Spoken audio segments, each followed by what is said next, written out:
Welcome back, Honest. Hope you're doing good. As always, cheers. I'm drinking a little green goo.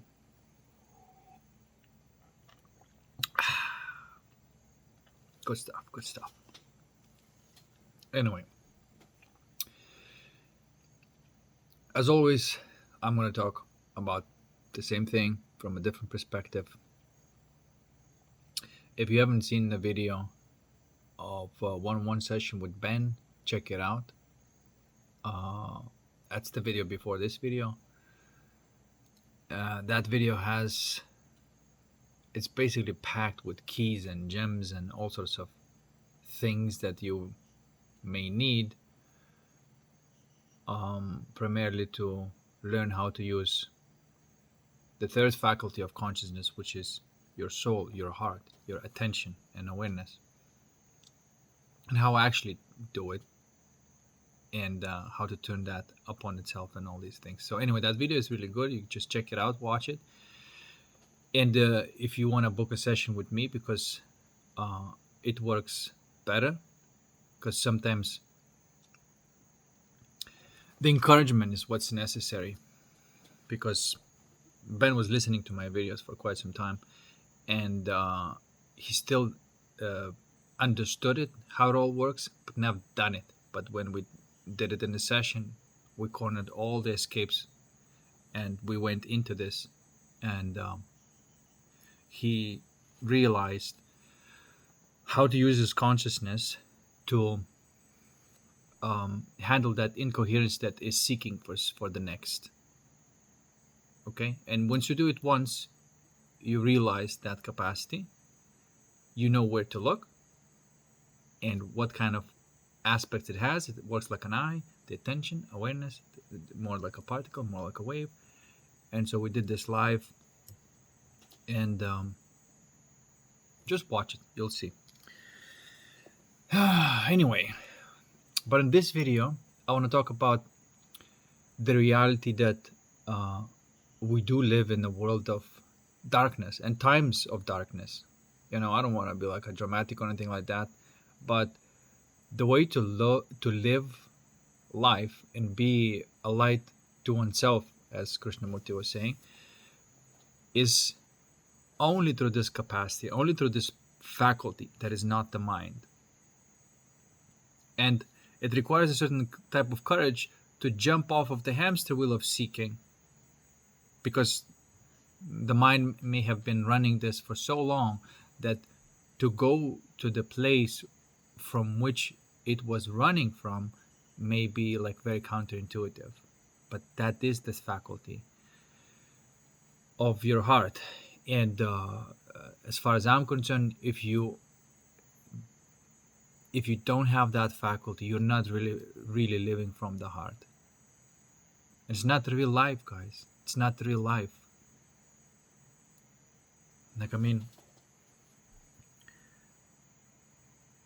It's not what the life's supposed to be. All this constant conflict, and all sorts of like anxieties, depressions. It's not life. But whenever you become the light to yourself, and it's a constant and ongoing process, and it's a type of game, almost surfing, because sometimes it becomes more like a particle and it becomes painful, so you have to just go there and relax. It sometimes becomes like a pressure, so you have to become a little bit more of a particle, and you stay in between that particle and the wave, that flux. And from that flux, whatever insight comes, because flux is not a solid state yet, and it's not something that has the opposite yet, right? It's in the state of paradox. That's why it's so peaceful and blissful, because you don't live in the temporal reality in your heart. Your mind is still in temporal reality, still has its own soul desires now. Your body is still in the temporal reality, but your heart isn't. Your heart isn't waiting for the next, isn't waiting to be fixed. Okay? And to be able to remain there in the world of darkness, you or we rather, have to be able to alchemize whatever is happening in the world and go through the world, right? Not kind of hide from it, but participate, meet the people, and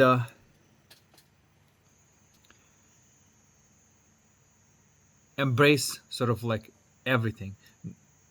The second you sort of separate yourself from it, it becomes painful, right?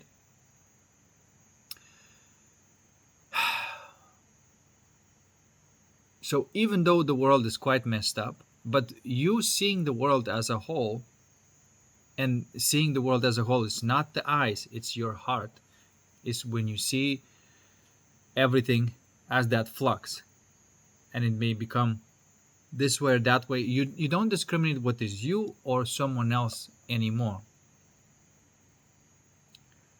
I know that a lot of people, they don't live from the heart and they live from the mind, and so they play all sorts of voodoo nonsense and this self-protection things, and and this is mine, this is yours, and these little games. Well, I don't want to be in front of toxic people. I don't want, you see what I'm trying to say, like that type of game.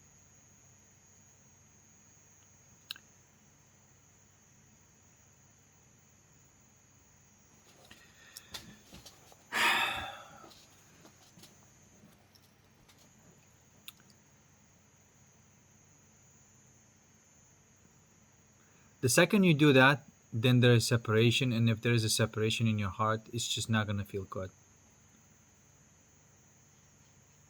Okay.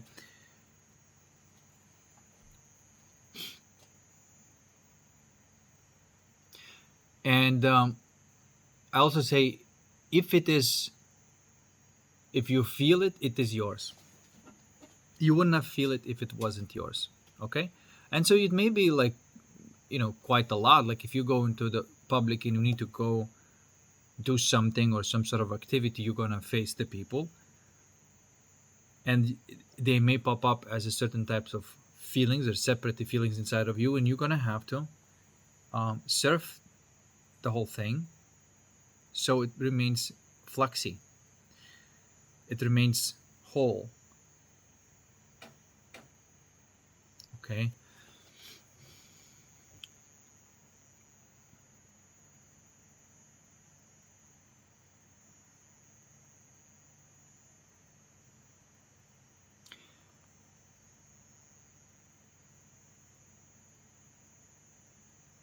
And so that's the way to remain the light to oneself in the world of darkness.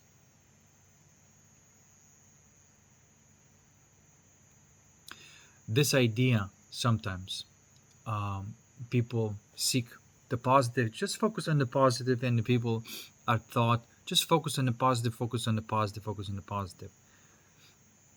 The real world does not work like that.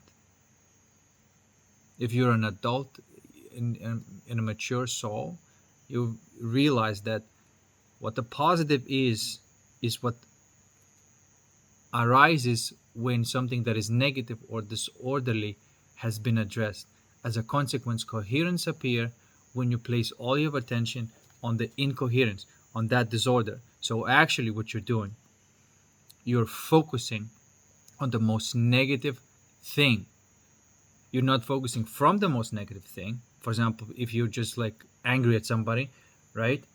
That's focusing from something negative up and projecting on somebody else. But if you turn upon itself and you look at that, whatever that you call negativity is, because negativity is not yours, not mine, it just is. That disorder, it just is as you go through life.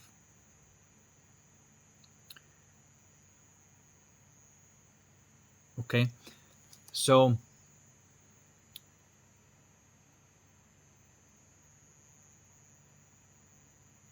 there's that focus. Your focal point is placed on the most disorderly thing. Okay. And when you look there fully, attentively, it goes away. And then the coherence appears, which is peaceful, blissful type of state. Okay? Because now you have done something, you set the base in your soul as coherence. Now in the mind, you can play. You can be creative and playful.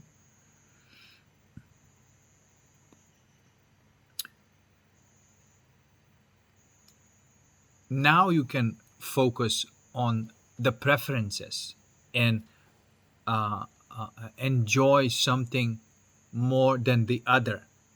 One particular pattern you enjoy more than the other.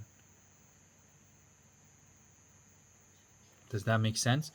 And so whenever you are enjoying and are being passionate about something, that that is what's being brought to you into your life more of. Okay?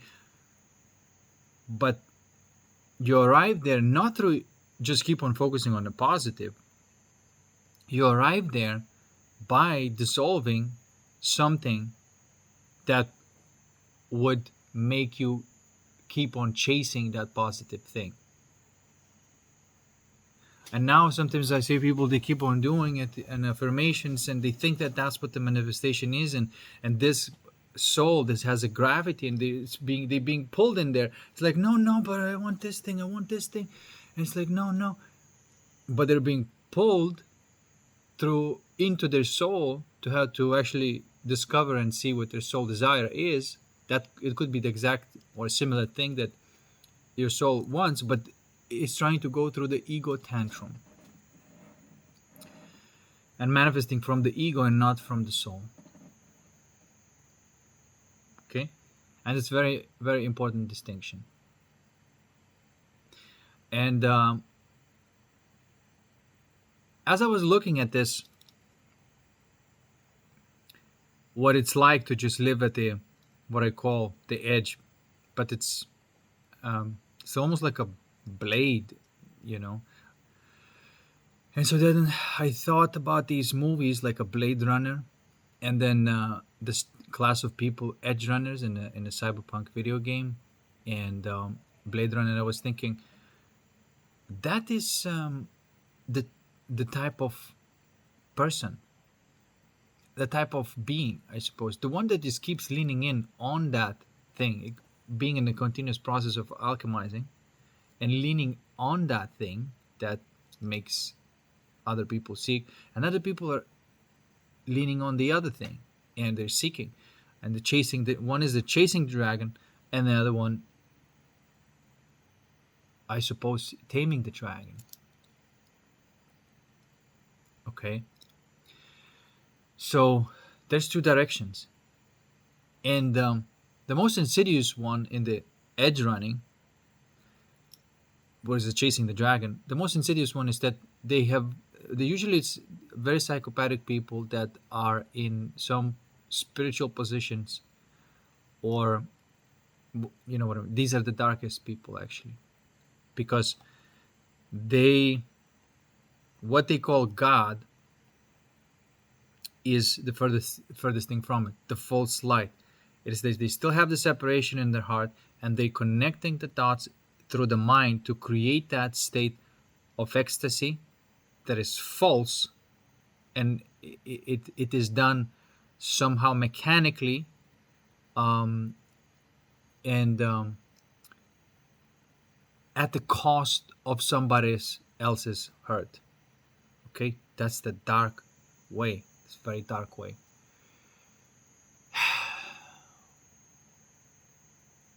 So that's what I would call the edge runners. These people who do all the satanic rituals. These people who desecrate love and create these types of lust dynamics, open relationships like swinging. These are one of the darkest people out there, and they're calling that point as as a discovery, as something that like, oh yeah, that is to be close to God, but actually you are the furthest from it. That's nothing to do with God. That false light, you can call it Luciferian light, satanic light. This is why I said people like Joe Dispenza and the way they teach people is to chase that dragon, is to get that, state of consciousness, that high that is created through the exercises and all these things, right? This is not it. Whatever brings you to that high, it gives you this temporary relief. It usually comes at such a cost. First of all, after there's a crash and a person goes into tremendous hurt, and usually at that point the hurt is so much that they cannot escape from it, and they finally completely face it and they break through, hopefully. And others are addicts, and they would defend that thing that they depend on with their life. Sometimes it may happen. Others may be sort of on the fence and just like, I'm not quite sure, it doesn't feel right, but they still do it. There's a lot of videos that are coming out where people who been part of these groups and came out, and now they're talking about it and they're saying how it all works. I don't really need to know much about it. I just know that those motions of consciousness do exist, and I can just completely see and infer somebody who's like the Edgerunner, and that would be the and I know exactly how that consciousness works, and I know how they lure people in, and how everything works. I can see the entire dynamic, and I know that these people do exist. And conversely, I know there's people who are always leaning in and living through the heart and in a constant state of flux and alchemy, and have no division in the heart. Okay?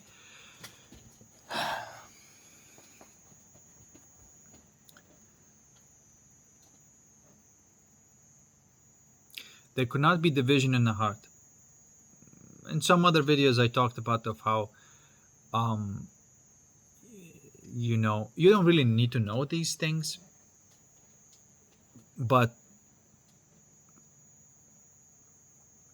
like the fact is that there are these specific distortions, and there are types of distortions there, and based on these feelings you can recognize if it's the fire, water, earth, air. But the point is to have them all at the cross, which is ether. You want to be ethereal in all situations, in front of all the people, even in front of the people who are the most disconnected from it. Okay? And if you are with the people like that, you may experience a lot of pain there, and you will need to still go there, give it a space, do your thing, do your alchemy, whatever is necessary to do in that moment, to still see everything as a whole.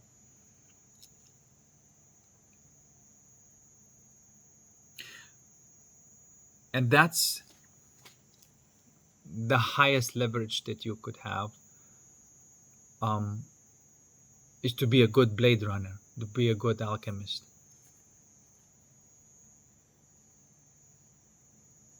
Okay?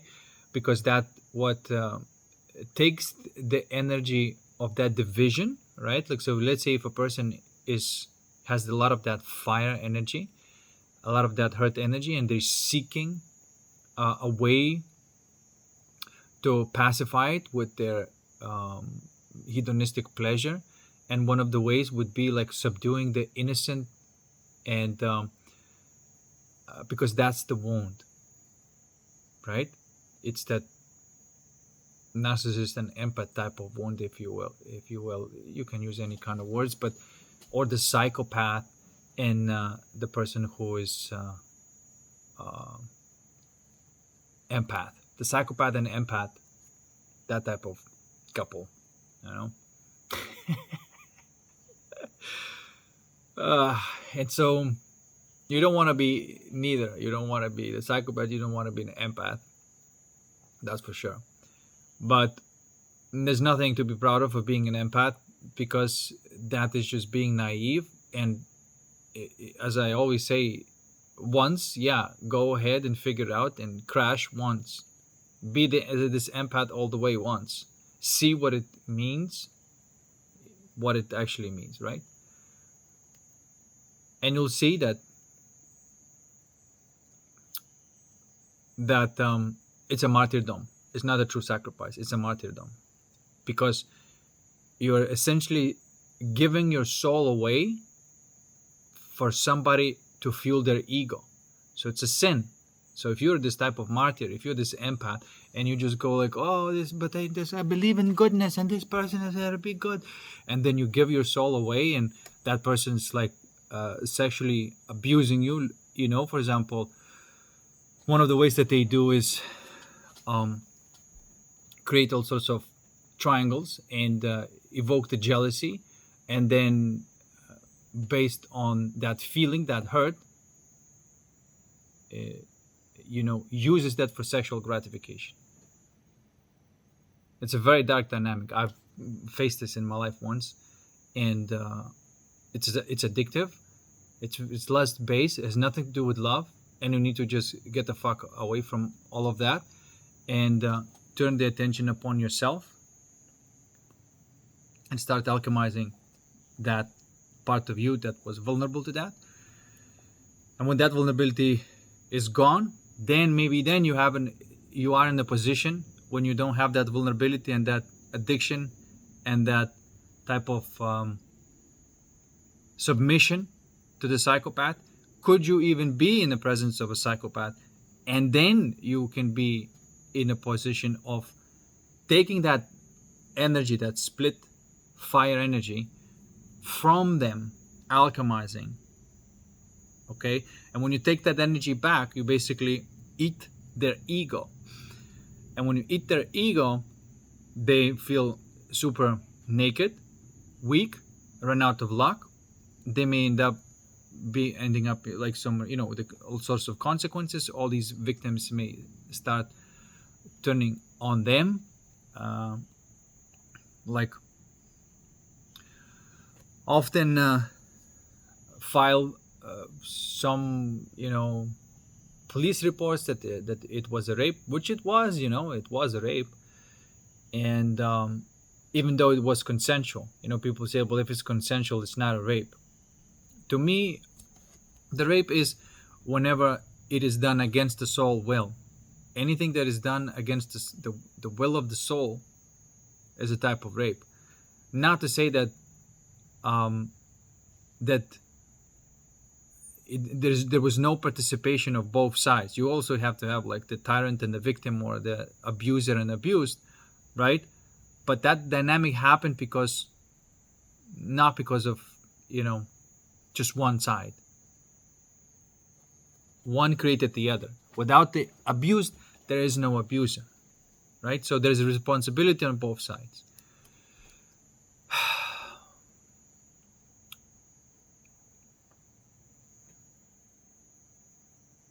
But that's what I would consider a rape.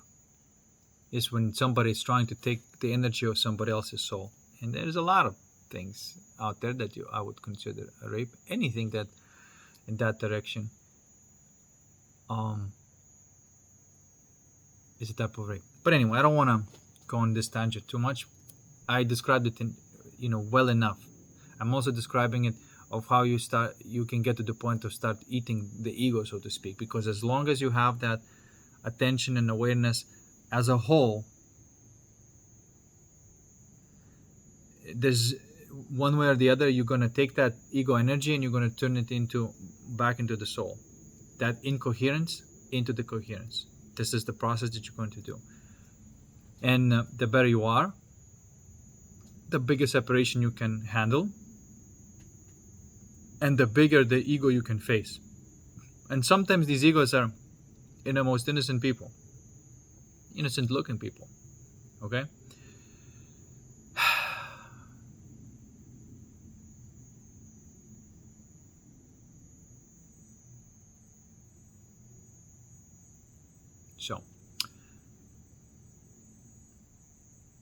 And that's partially of how you live, being a light to oneself in the world of darkness. Internal alchemy and external discipline. That does not mean that you trust the person who's moving from the ego. No person who's moving from the ego can be trusted, because it's just, because ego is clever. Ego is going to simulate and imitate the kindness and the soul and true love and whatever. And then it's only for one reason: to fuck you over. It cannot help it. That's how it moves. It don't take it personal, because that's just the way the ego works. And the person is moving from the ego. Is as long as they're moving from the ego, you cannot trust the person. Trust their programming, trust their conditioning, and you'll do very well. So you may need to deal with people like that, but that's the way to deal with them. It's internal alchemy and external discipline. You don't do anything that doesn't have leverage on them externally, meaning that you do not trust them. You may need to do some sort of engagement or something. They may be in a way of what you're trying to accomplish in life, and you're going to have to go through them. And the way you do it is, again, internal alchemy is alchemizing their ego, and external discipline of not letting the ego get away. You have to lock that shit tight. You always have to have leverage on people like that. Okay? There are the people who move from the soul and you don't have to worry about them. But people like that, you always need to have leverage. Always have consequences.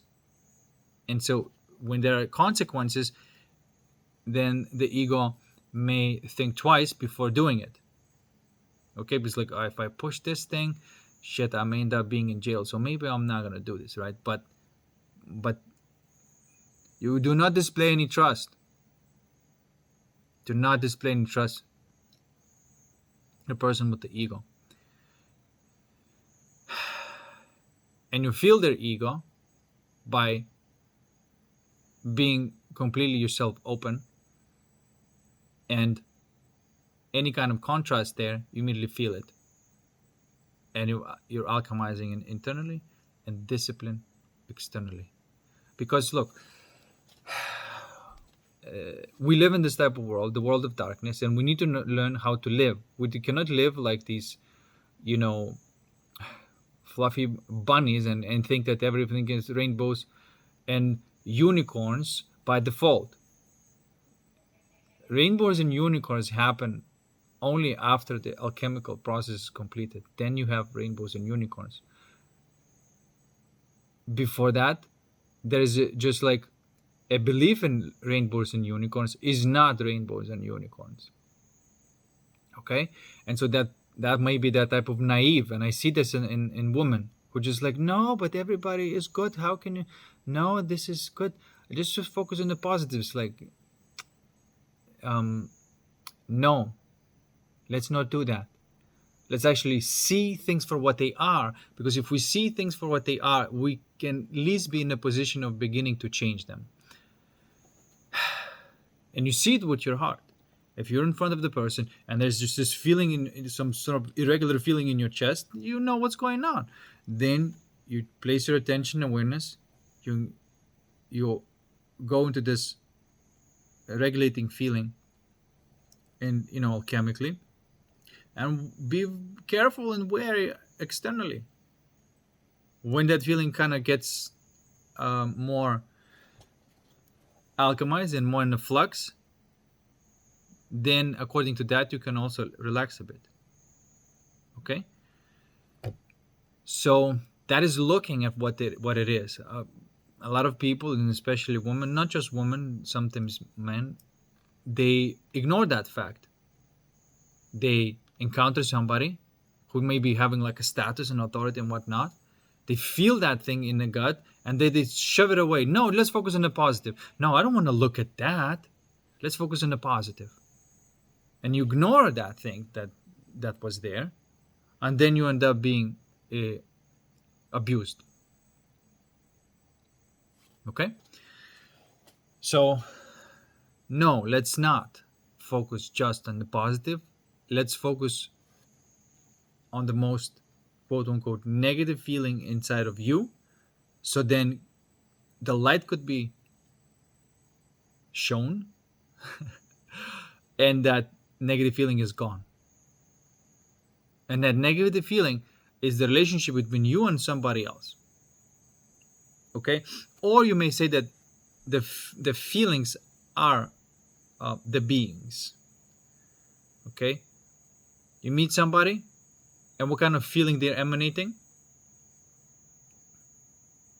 Okay? And if you want to be in a harmonious relationship, you're going to have to alchemize that until it's in a flux. And so then you may have some honest relationship with somebody when there's no longer that feeling of separation or pain or pressure between you and the person. Does that make sense? So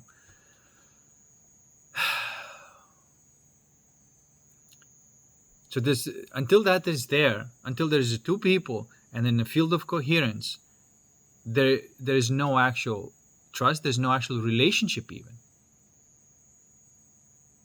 So if when sometimes two people get together, like a male and a female, there's not even a looking there.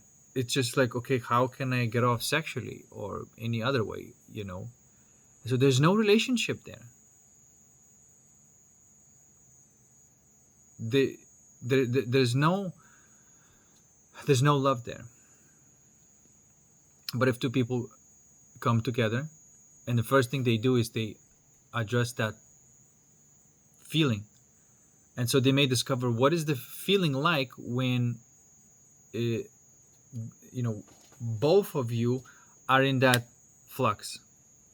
And so usually that feeling is a specific type of feeling. It's not like if you're by yourself, you can very recognize that peaceful, blissful, and it's like that. But if somebody else is there, then it creates a pattern or something that like it's a different type of feeling. And so being by yourself in bliss and being with somebody else in bliss, it has a different flavor.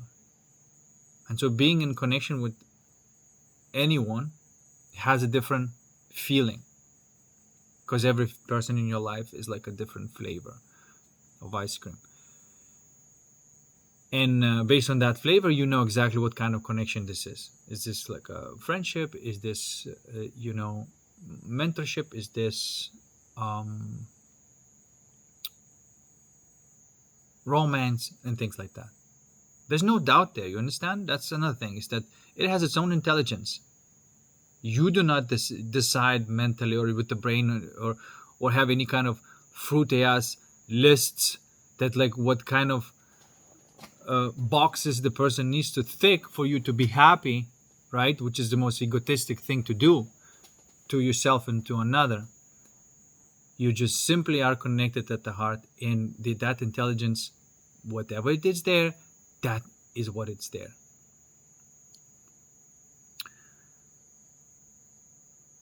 And so there's no, like, I'm no longer kind of afraid to connect with people, because I know that heart intelligence will show me what this is, and then I don't need to make into something that it isn't. Does that make sense?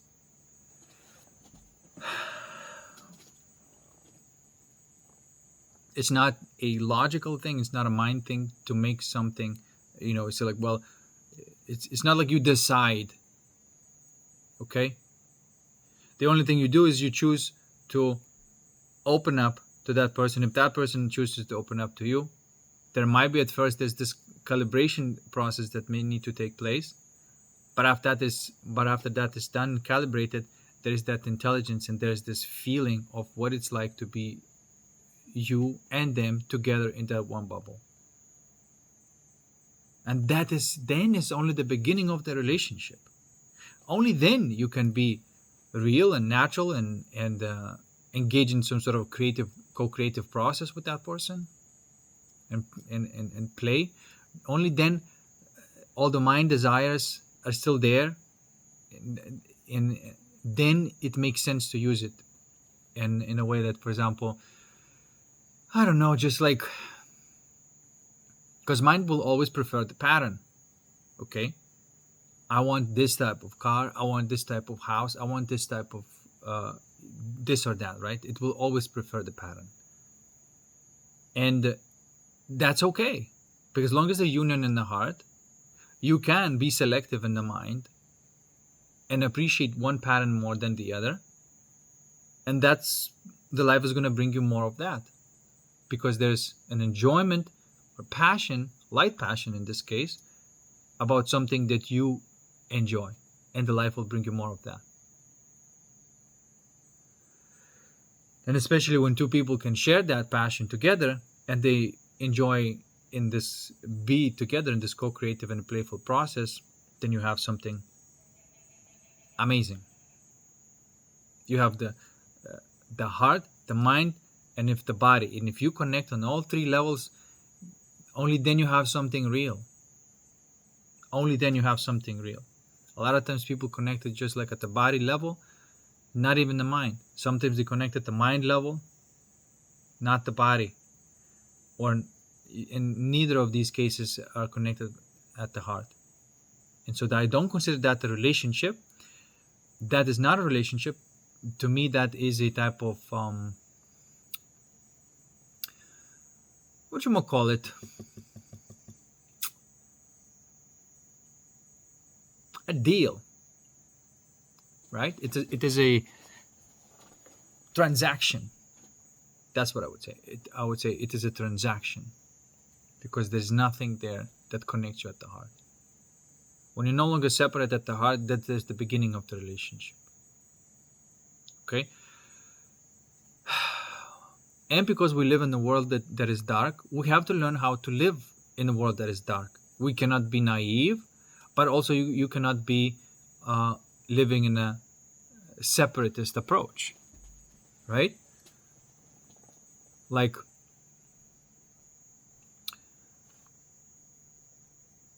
you even need to see separation as a whole, and only your heart can do that. And it's always going to be about leaning in with your attention and awareness on that feeling of distortion and keep on alchemizing until it's coherent. Okay, and sometimes it's hard, but know for a fact that every time you're alchemizing something, you're alchemizing the ego. Not that it's your ego and somebody else's ego, because at this point there is obviously a very clear realization, because there's no such thing as my ego or your ego. It's just ego. But you can be that one that keeps on alchemizing that ego and turns it into the soul, keeps on taking that incoherence and turning into the coherence. You can be that type of soul, that transmuting, mutating that energy. But not to say that you're sort of like done and cooked because you no longer have ego. That's not the reality of the world. You can be that person who keeps on churning that ego into the soul. That's where you can be, right? Because you still live in this type of world. So somebody who's real is in a continuous perpetuate process of dying and being reborn, dying and being reborn. It's in a continuous perpetual, this alchemical process. But perhaps you get to this point that you're doing it so well that it's automatic and it's effortless. And that's my measure of maturity of the soul, is how well and how much darkness can a soul transmute, and how effortless and easily can this be done. Okay? And so that's how you grow as a soul, and you grow as a soul by eating egos. Okay? So just like these Satanists is actually taking people's souls, you as a Bladerunner, you're taking people's egos. You're not running away from the egos anymore. You're hunting them down. Because the more you're in that process of alchemy, the more coherence you create. And as you get to know the coherence as peaceful bliss, and so you don't mind to ramp up that energy there. You see, like if things are kind of, too peaceful and you want things to be a little bit more intense and blissful, you just go out, meet the people, alchemize the energy, and the energy is going to be raised. Okay? So there.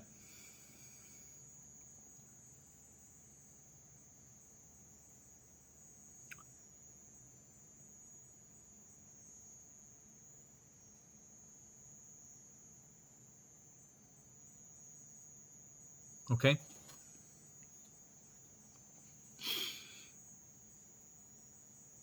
Also, when you place complete attention to the source of that thing, which we call ego, that separation, there's no room for judgments and thoughts. The gravity may be still there. Sometimes I feel it. If I meet somebody, the thought process may want to come online, and that process of judgment may come online. This is the judgment and discernment is of course are different. Discernment would be where you're dealing with somebody and you're calling them out on their bullshit, but in the heart you're already alchemizing the energy. So you're not judging them in the heart, yet you're discerning things and not letting that would be the external discipline. Okay? And this is basically you can handle and exercise any kind of demon. When you externally block for the ego to try to move, it comes online, starts burning, then you got that motherfucker. Then you can place your attention there and alchemize it and bring it back to the source.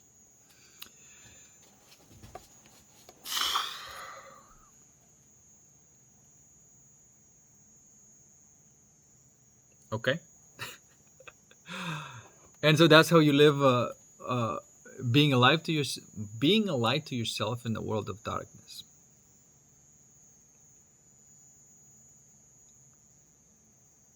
It's a crazy video game. A lot of people think that it's just about still manifesting your car and manifesting the money.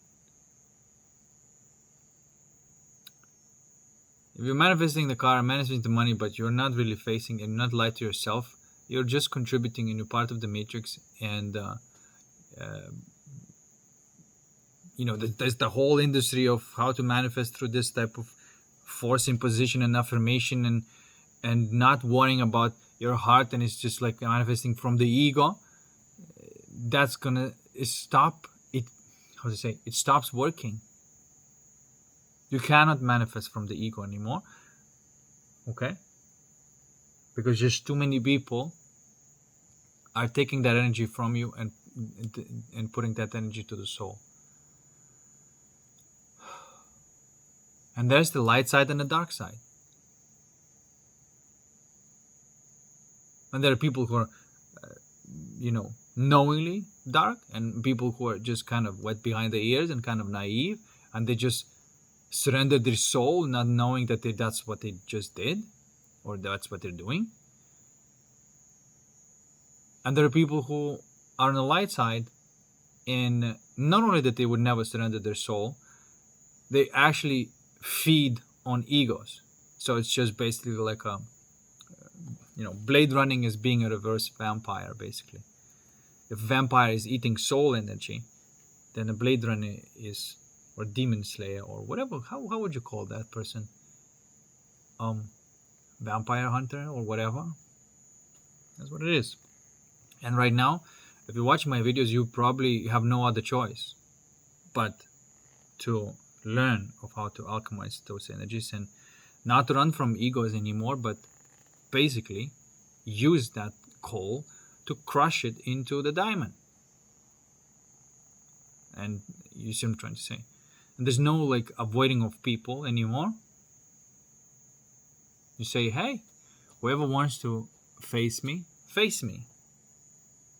And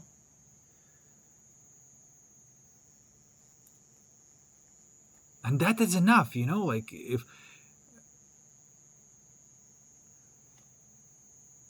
and that's the game. And somebody asked me, it's like, why would you do this? Why you just don't live a normal life? It's not like I chose this. I don't have any other option. This is just the way it is. And by the way, my soul desires not gonna come into fruition, because my soul desires are basically the opposite of what the ego desires are. And I have big soul desires, so therefore I have to feed or break down big egos. And it's just the way it is, because that's how I retrieve the gems, which are the feelings, which allows me to create the world of the dream that I want to have, Without those gems, I cannot create it. And so that's why I have to slay the demons to receive those gems to create what I want. So what we did with Ben, for example, that was like a little one, right? But there was this little demon who keeps on making him do stuff and chase something and chase this and chase that. We turn it around, we burn it all up, and that's it, and it was gone.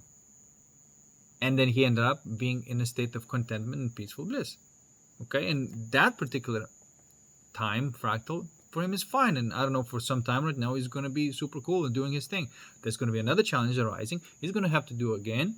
And then as you play this game, bigger and bigger demons are going to come and knock on your door, because it's going to be time for you to alchemize those.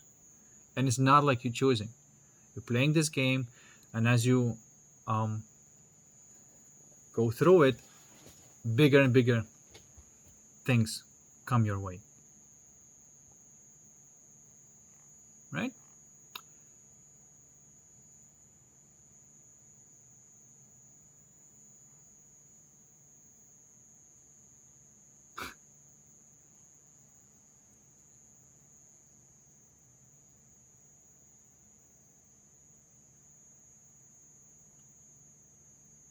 And then only after there are all sorts of nuances and things like that. So that's why, like I said, as far as I'm concerned, it's you either a Bladerunner or the Edgerunner, or just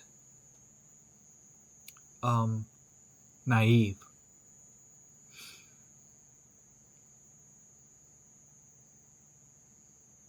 And once you pick your side, you cannot go back.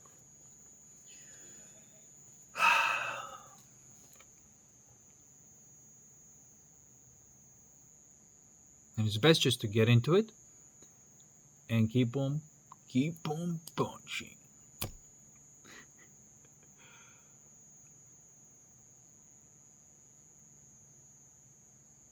And yes, some people will run from you.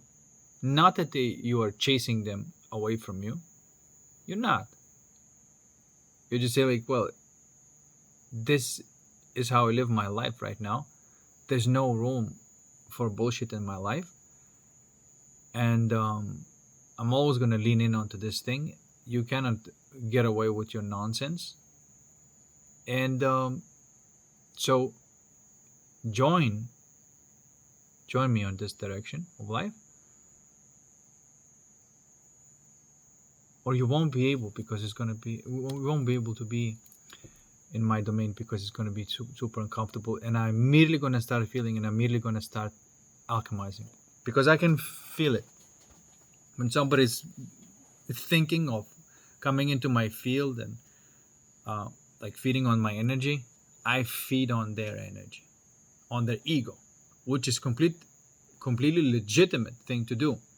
Like I said before, ego has no right to free will. Soul has a right for free will. Ego has no right to free will. This is what something that you need to understand as a Bladerunner, as an alchemist, that you respect no ego's will,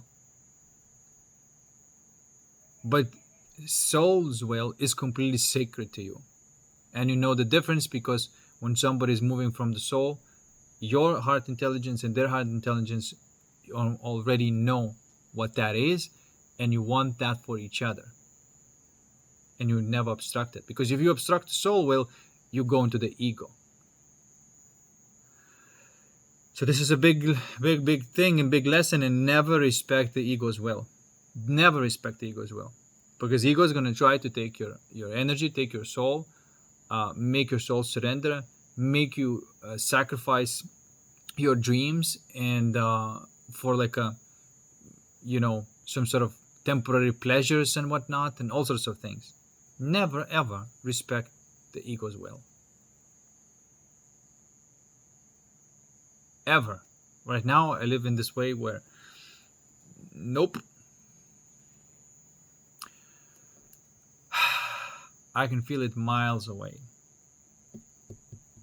Before even people are considering to talk to me,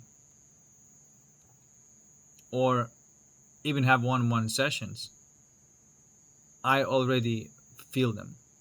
And before the session even happened, whatever's going to happen in the session is done before the session happens, if that makes sense.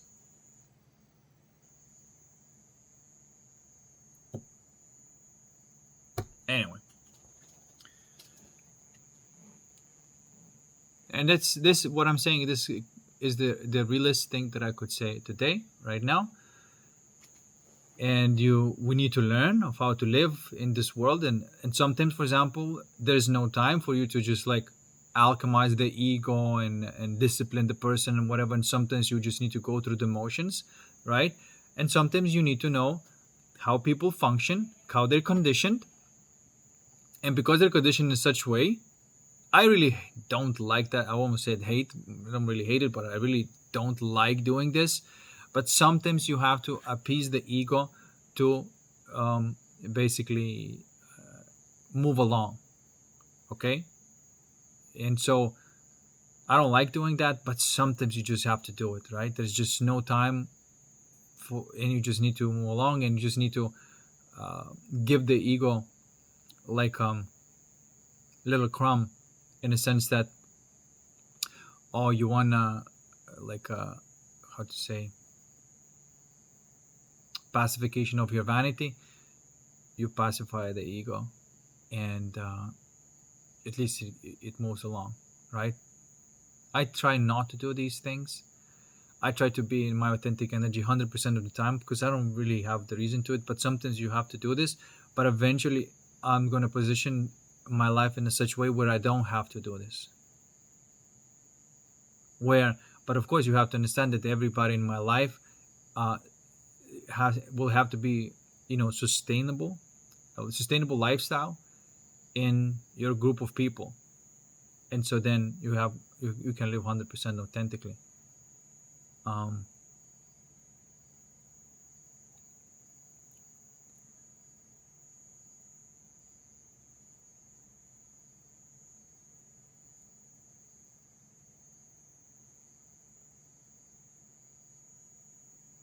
Egos are so predictable. It's so easy to make them do what you want. It's a program. So like what I'm trying to say is that sometimes you have to just deal with the people the way they are, like the NPC, and you simulate your personality so there's a smooth interaction, because there's just no time for you to just do the exorcism on that person. You just need to move on, and so sometimes you do it, right? But ideally you want to get to the point where you don't have to do this, where you don't have to camouflage yourself anymore.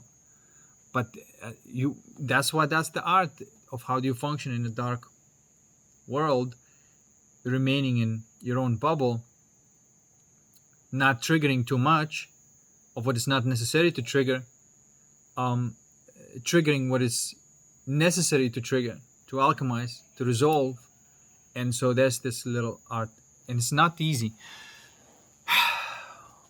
It's not easy to live this in this video game. And I often, for example, if I meet somebody, I always go to the darkest thing that in their heart. I go to the darkest thing in their heart. I start from there. And if I become attentive of the darkest thing in their heart, I already basically blocked it for that to come into my life. And now I may alchemize it, or if the person is willing to do it, I can show them how to alchemize it. And so that's the way you corner that demon. That's why it works so well when you have two people and both are doing the same thing, and it's very easy to corner that demon. And I don't know, sometimes maybe you may need two people. You may need like a man and a woman sometimes to deal with one specific type of demon. Sometimes you may need a woman and a woman. Sometimes you may need the man and a man. This is just my observation, what I observed to be the case.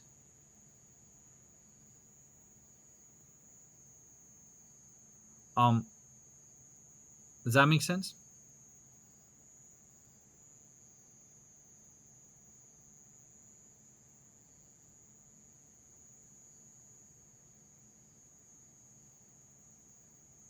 This is something new.